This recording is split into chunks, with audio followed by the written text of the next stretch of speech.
Hello students, तो कैसे हैं आप सभी। आई होप आप बहुत अच्छे से होंगे और एग्जाम्स की तैयारी भी कर रहे होंगे।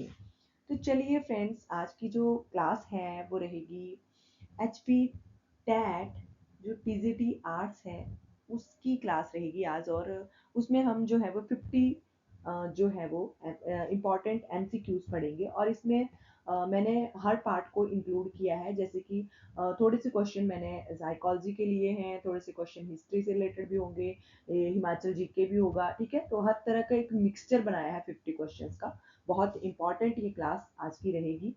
तो अगर एस्पिरेंट्स आप मतलब किसी वजह से, कुछ बच्चे ऐसे होंगे जिन्होंने प्रिपरेशन की होगी लेकिन क्वालिफाई नहीं कर पाए होंगे, या कुछ बच्चे ऐसे होंगे जो फर्स्ट टाइम जो है वो टैट की प्रिपरेशन करने लगे होंगे, या कुछ जो है अभी अपेयरिंग होंगे और वो टैट की मतलब ऐसे ही मतलब देखने के लिए कि हम कर सकते हैं या नहीं, उसके लिए ही टैट जो है वो उसकी तैयारी कर रहे होंगे।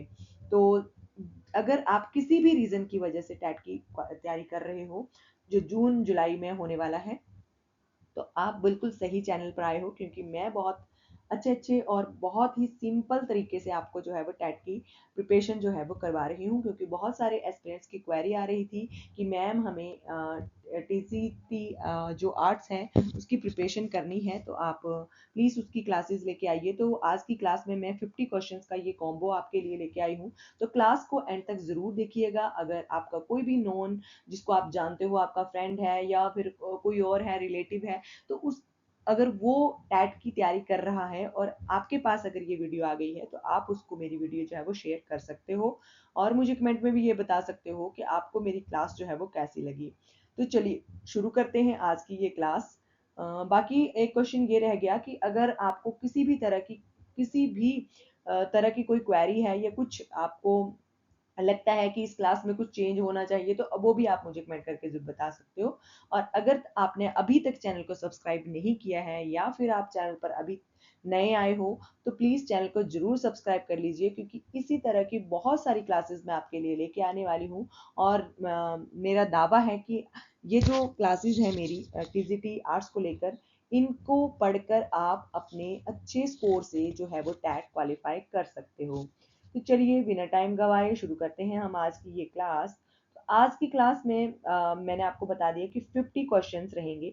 ठीक है, टोटल जो होंगे वो कितने होंगे, टोटल 50 क्वेश्चंस होंगे। ठीक है, तो जो भाग नंबर 1 है, जो हमारा फर्स्ट पार्ट है, उसमें हम पढ़ेंगे हिमाचल प्रदेश का सामान्य ज्ञान। ठीक है, जीके ऑफ हिमाचल प्रदेश। ठीक है, मतलब सामान्य ज्ञान है, तो बिल्कुल शॉर्ट से और बिल्कुल आसान से क्वेश्चंस मैं आपके लिए लेके आई हूँ, जो एचपी टीजीटी आर्ट्स में ही पूछे गए हैं। ठीक है, इस तरह के क्वेश्चन जो है वो टीजीटी जो टैट है उसमें पूछे जाते हैं। ठीक है, नंबर 1 क्वेश्चन है कि हिमाचल प्रदेश के किस जिले में चंद्रताल झील स्थित है। ठीक है, तो चंद्रताल कहाँ पर स्थित है, हिमाचल प्रदेश के कौन से जिले में जो है चंद्रताल जो लेक है वो स्थित है, तो वो है लाहौल स्पीति में। कहाँ पर है, लाहौल स्पीति में है। नेक्स्ट है कि मिंजर मेला हिमाचल प्रदेश में के किस स्थान पर मनाया जाता है, तो मिंजर मेला लगता है भाई चंबा में। ठीक है, कहाँ पर लगता है, मिंजर मेला चंबा में लगता है। बाकी मिंजर का मीनिंग भी मैंने आपको बताया, इसके पहले भी मैं 2 क्लासेस आपको पढ़ा चुकी हूँ, ये तीसरी क्लास है।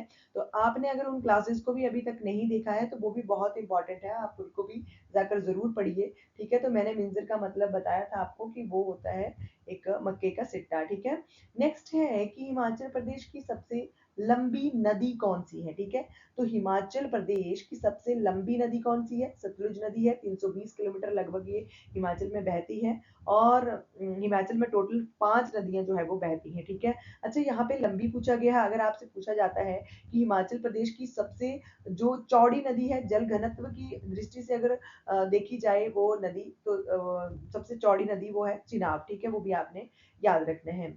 नेक्स्ट है कि धामी गोलीकांड जो है वो किस वर्ष हुआ था, तो धामी गोलीकांड जो है वो 16 जुलाई 1939 में हुआ था। ठीक है, ये बहुत इंपॉर्टेंट है।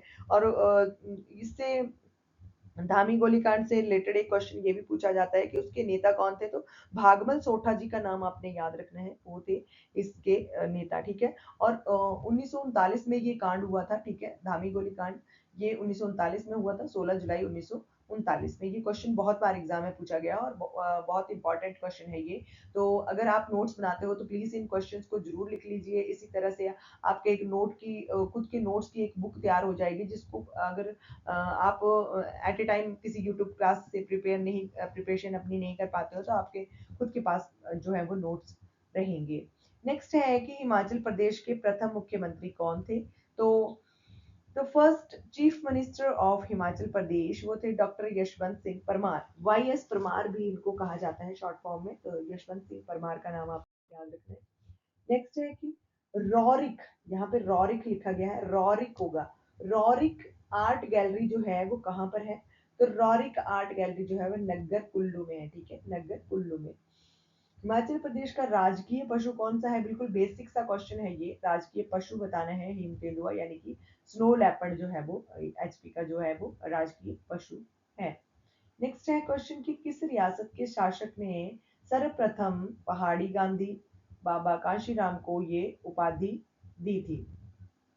यानी कि कौन सा ऐसा शासक था जिसने जो बाबा काशीराम थे उनको पहाड़ी गांधी के नाम से ये उपाधि दी थी। ठीक है, तो वो थे पंडित जवाहरलाल नेहरू, जिन्होंने गदरिया जनसभा में ये उपाधि उनको दी थी कि बाबा काशीराम को कहा गया था कि आप एक पहाड़ी गांधी हो। ठीक है, तो ये उपाधि उनको पंडित जवाहरलाल नेहरू जो हमारे देश के पहले प्रधानमंत्री थे उनके द्वारा दी गई थी बाबा काशीराम को। ठीक है, नेक्स्ट है शिपिकी ला दर्रा। ठीक है, शिपिकी ला दर्रा हिमाचल प्रदेश के किस जिले को तिब्बत से जोड़ता है। तो ये जोड़ता है किन्नौर। ठीक है, हिमाचल प्रदेश के किस जिले को तिब्बत से जोड़ता है, तो वो किन्नौर। ठीक है, किन्नौर है। ठीक है, इसका सही आंसर।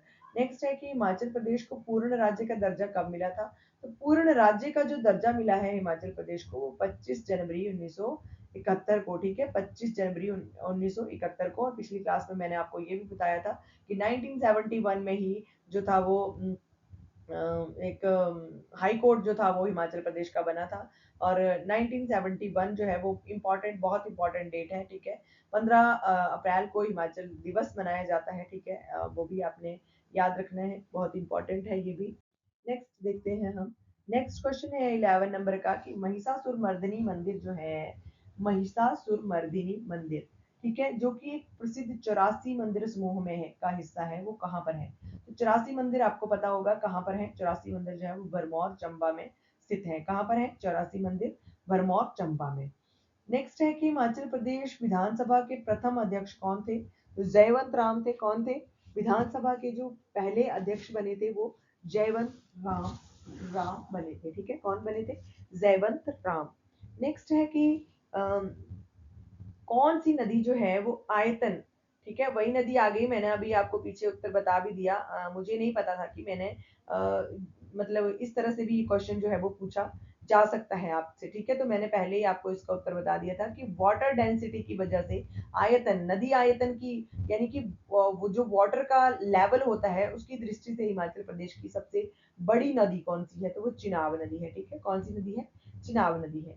नेक्स्ट है कि शिमला सम्मेलन 1945, ठीक है, 1945 के समय भारत के वायसराय कौन थे। 1945 के समय भारत के वायसराय थे लॉर्ड बेवल। ठीक है, तो यहाँ पर एक ये सॉरी शिमला सम्मेलन है। ठीक है, शिमला सम्मेलन के समय जो थे 1945 में, तो भारत के वायसराय थे लॉर्ड बेवल। ठीक है, नेक्स्ट है क्यांग और ब्यांग।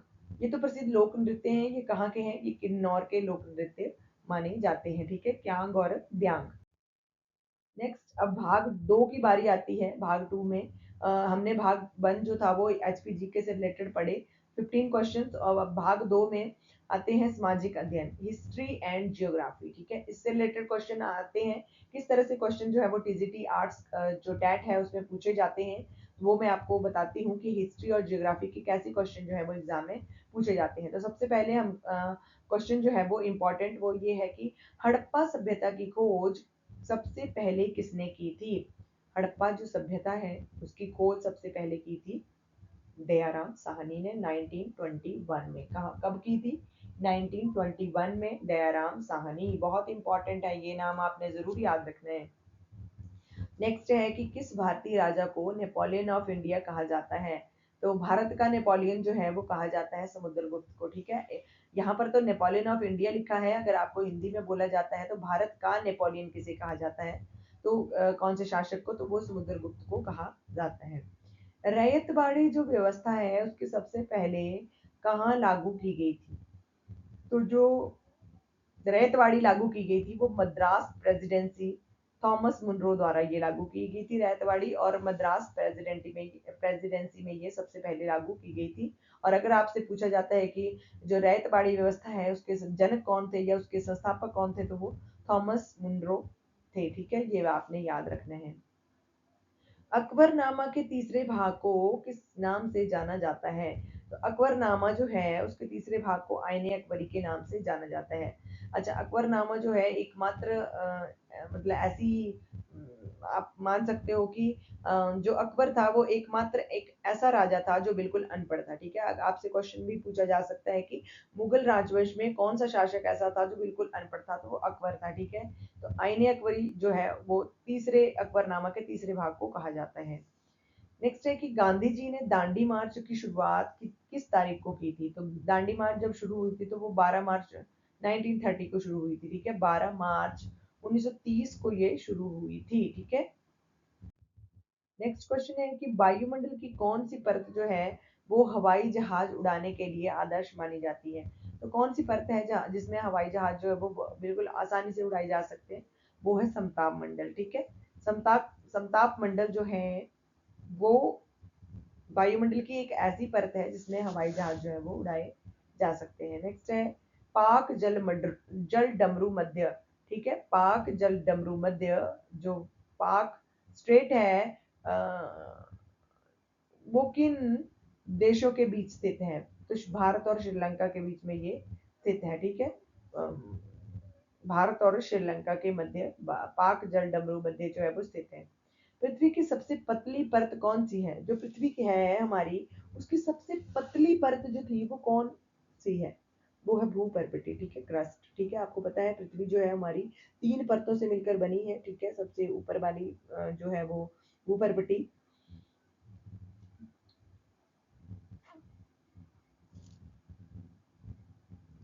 उसके अंदर आती है दूसरी परत मेंटल, और तीसरे उसके अंदर आती है क्रोड। ठीक है, क्रोड को भी 2 भागों में बांटा जाता है, आंतरिक क्रोड और बाह्य क्रोड। ठीक है, तो ये जो है वो वायुमंडल की सबसे पतली परत जो है वो भूपर्वती है, यानी कि क्रस्ट जिसको कहा जाता है। नेक्स्ट है कि संसार का सबसे बड़ा जो डेल्टा है वो कौन सा है, तो सुंदरवन डेल्टा जो है वो संसार का सबसे बड़ा गंगा ब्रह्मपुत्र नदियों पर ये बना हुआ है, और ये संसार का सबसे बड़ा जो है वो डेल्टा है। मानसून शब्द की उत्पत्ति किस भाषा से हुई है, मानसून शब्द जो है वो अरबी भाषा का शब्द है। ठीक है, तो अरबी भाषा का ये शब्द मानसून है। नेक्स्ट है कि भूमध्य रेखा यानी कि 0 डिग्री को अन्य किस नाम से जाना जाता है, तो भूमध्य रेखा को जाना जाता है विषुवत वृत्त से। ठीक है, विषुवत वृत्त से।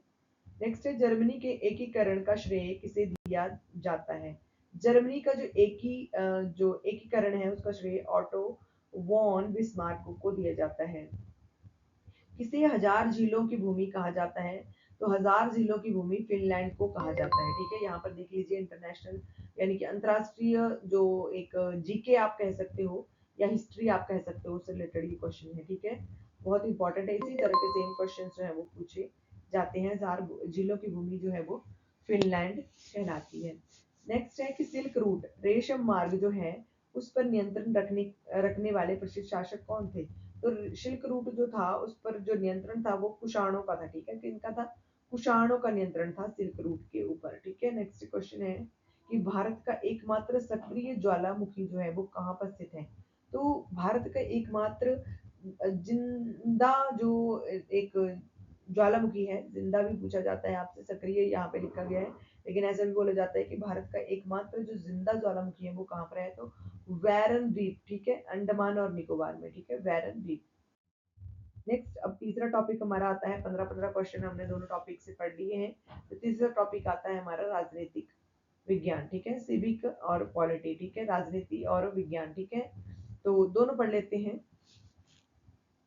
नेक्स्ट है क्वेश्चन यहाँ पर इससे बनता है इस टॉपिक से कि संविधान की 8वीं अनुसूची किससे संबंधित है, तो संविधान की 8वीं अनुसूची जो है उसमें आधिकारिक भाषाओं से ये रिलेटेड है, और इसमें जो 22 भाषाएं हैं उनको स्वीकृति जो है वो प्रदान की गई है। ठीक है, संविधान की 8वीं अनुसूची में 22 भाषाओं को स्वीकृति जो है वो प्रदान की गई है। ठीक है, नेक्स्ट है कि संसद के दोनों सदनों की जो संयुक्त बैठक है उसकी अध्यक्षता कौन करता है? तो संयुक्त बैठक की अध्यक्षता लोकसभा का स्पीकर करता है। ठीक है, कौन करता है? लोकसभा स्पीकर, अध्यक्ष जिसको कहा जाता है। ठीक है, तो दोनों सदनों की जो संयुक्त जो बैठक है उसकी अध्यक्षता की जाती है इसके द्वारा, लोकसभा अध्यक्ष यानी कि स्पीकर के द्वारा। नेक्स्ट क्वेश्चन है कि भारत में स्थानीय स्वशासन का जनक किसे माना जाता है? तो स्थानीय स्वशासन जो है उसका जनक जो है वो लॉर्ड रिपन को माना जाता है। सूचना का अधिकार आरटीआई अधिनियम किस वर्ष लागू हुआ था? तो आरटीआई सूचना का अधिकार अधिनियम जो है वो 2005 में लागू हुआ था। ठीक है, कब लागू हुआ था? 2005 में ये लागू हुआ था। नीति आयोग का अध्यक्ष कौन होता है? तो नीति आयोग का अध्यक्ष जो है वो प्रधानमंत्री होता है। हमारे देश का जो भी प्रधानमंत्री होगा वो नीति आयोग का अध्यक्ष होगा। नेक्स्ट क्वेश्चन है कि किस अनुच्छेद को जो संविधान की आत्मा जो है वो कहा जाता है? तो ऐसा कौन सा अनुच्छेद है जिसको संविधान की आत्मा कहा जाता है? तो अनुच्छेद 32 है, संवैधानिक उपचारों का अधिकार, इसको जो है वो संविधान की आत्मा कहा जाता है। और किसने कहा है? डॉक्टर भीमराव अंबेडकर, संविधान निर्माता जिनको कहा जाता है, उन वो मानते थे कि अनुच्छेद 32 जो है वो संविधान की जो आत्मा आप कह सकते हो वो है। ठीक है, नेक्स्ट है कि लोकसभा सदस्य बनने के लिए न्यूनतम आयु क्या है? तो लोकसभा का सदस्य बनने के लिए 25 वर्ष जो है वो न्यूनतम आयु है। नेक्स्ट क्वेश्चन है कि संविधान सभा के स्थायी सदस्य अध्यक्ष कौन होते? तो संविधान सभा के जो स्थायी अध्यक्ष थे वो थे डॉक्टर राजेंद्र प्रसाद। ठीक है, आपको पता है कि 9 दिसंबर 19 जब ये पहली बैठक हुई थी संविधान सभा की, तो उस टाइम जो है पहले जो टेम्परेरी एक अध्यक्ष को रूप में चुना गया था डॉक्टर सच्चिदानंद सिन्हा को। लेकिन बाद में जब 2 दिन के बाद 11 जो नवंबर है, जब ये दूसरी बैठक हुई थी, तो उसमें राजेंद्र प्रसाद को स्थायी अध्यक्ष जो था वो बना लिया गया था। उसके बाद ही ये जो थे स्वतंत्र भारत के प्रथम राष्ट्रपति जो थे वो बने थे। नेक्स्ट है कि पंचशील समझौता किन दो देशों के बीच हुआ था? तो पंचशील समझौता भारत और चीन के बीच में हुआ था। और कब हुआ था ये? 54 में। नेक्स्ट है कि भारत के प्रथम मुख्य चुनाव आयुक्त कौन थे? भारत के प्रथम मुख्य चुनाव आयुक्त जो थे वो सुकुमार सेन थे। ठीक है, कौन थे? सुकुमार सेन। नेक्स्ट है कि भारतीय संविधान में एकल नागरिकता की आवश्यकता जो अवधारणा है वो कहाँ से ली गई है? तो एकल नागरिकता की अवधारणा ली गई है ब्रिटेन से। ठीक है, ब्रिटेन से कि एक व्यक्ति जो है वो एक ही बार जो है वो अपने वोट का प्रयोग कर सकता है। ठीक है, नेक्स्ट है कि किसी राज्य में राष्ट्रपति शासन किस अनुच्छेद के तहत लगाया जाता है? तो किसी भी राज्य में जो राष्ट्रपति शासन लगता है वो अनुच्छेद 356 के तहत लगता है। ठीक है, अनुच्छेद 356। नेक्स्ट है कि पंचायती राज को संवैधानिक दर्जा किस संशोधन द्वारा मिला है? तो वो मिला है 73 नंबर का जो संविधान संशोधन है उसके द्वारा। ठीक है, तो 73वां जो संवैधानिक संशोधन है उसके द्वारा जो है पंचायती राज को संवैधानिक दर्जा जो है वो दिया गया है। नेक्स्ट है कि वित्त विधेयक मनी बिल जो है वो सबसे पहले किस सदन में पेश किया जाता है? तो वो किया जाता है केवल और केवल लोकसभा में। ठीक है, केवल और केवल लोकसभा में ही पेश वो किया जाता है। नेक्स्ट है कि भारत के राष्ट्रपति का कार्यकाल कितने वर्षों का होता है? तो भारत के राष्ट्रपति का कार्यकाल जो है वो 5 वर्षों के लिए होता है। नेक्स्ट अब चौथा टॉपिक है हमारा। ठीक है, तो फोर्थ नंबर का जो टॉपिक है मनोविज्ञान और शिक्षण है। ठीक है, मनोविज्ञान और शिक्षण। ठीक है, जो साइकोलॉजी और पेडागोगी। ठीक है, बहुत इंपॉर्टेंट है, हर क्वेश्चन से ये आती है आपको, हर पोर्शन से आपको ये आती है। जैसे कि आप अगर मैथ और साइंस के हो तब भी आपको ये पोर्शन जो है वो जरूर आएगा। नेक्स्ट है कि जो मनोविज्ञान और शिक्षण, ये जो टॉपिक है हमारा, तो यहाँ पर क्वेश्चन है कि किंडरगार्टन विधि के प्रतिपादक कौन थे? तो किंडरगार्टन विधि जो थी उसके प्रतिपादक फ्रोवेल थे। ठीक है, फ्रोवेल। ठीक है, ये याद रखना है आपने। खेल विधि भी इनकी है। ठीक है, यानी कि जो एक प्ले वाली जो एक सिद्धांत दिया गया है वो भी इनके द्वारा ही दिया गया है। ठीक है, प्ले वे मेथड। नेक्स्ट है कि बुद्धि का बहुकारक सिद्धांत मल्टी फैक्टर थ्योरी जो है वो किसने दी है, तो ये दी है थॉर्नडाइक ने, ठीक है, थॉर्नडाइक ने। नेक्स्ट है सीखने का प्रयास और त्रुटि, ठीक है, सीखने का प्रयास और त्रुटि सिद्धांत किसका है, ठीक है, वो है थॉर्नडाइक का, ठीक है, किसका है, थॉर्नडाइक का है। मानसिक आयु यानी कि मेंटल एज जो है उसका संप्रत्यय किसने दिया है, तो वो दिया है किसने, अल्फ्रेड विने ने, ठीक है, किसने दिया है, अल्फ्रेड विने ने। नेक्स्ट है कि जो आज की क्लास का लास्ट क्वेश्चन है कि शिक्षण की खोज विधि, ठीक है, जो खोज विधि है, ह्यूरिस्टिक मेथड जो है उसके जनक कौन है, तो शिक्षण की जो खोज विधि है उसके जो जनक हैं वो हैं H.E. आर्मस्ट्रॉन्ग, ठीक है, H.E. आर्मस्ट्रॉन्ग, ठीक है। तो आज की क्लास के लिए बस इतना ही। आई होप कि आपको ये क्लास अच्छी लगी होगी, और इसी तरह से और भी क्लासेस के लिए आप ज़रूर चैनल को सब्सक्राइब कर लीजिए, और अपने फ्रेंड्स के साथ क्लास को ज़रूर शेयर कीजिए, और लाइक भी करके मुझे ये बताइए कि आपको क्लास जो है वो आज की वो कैसी लगी। Thank you for watching. मिलते हैं नेक्स्ट क्लास में।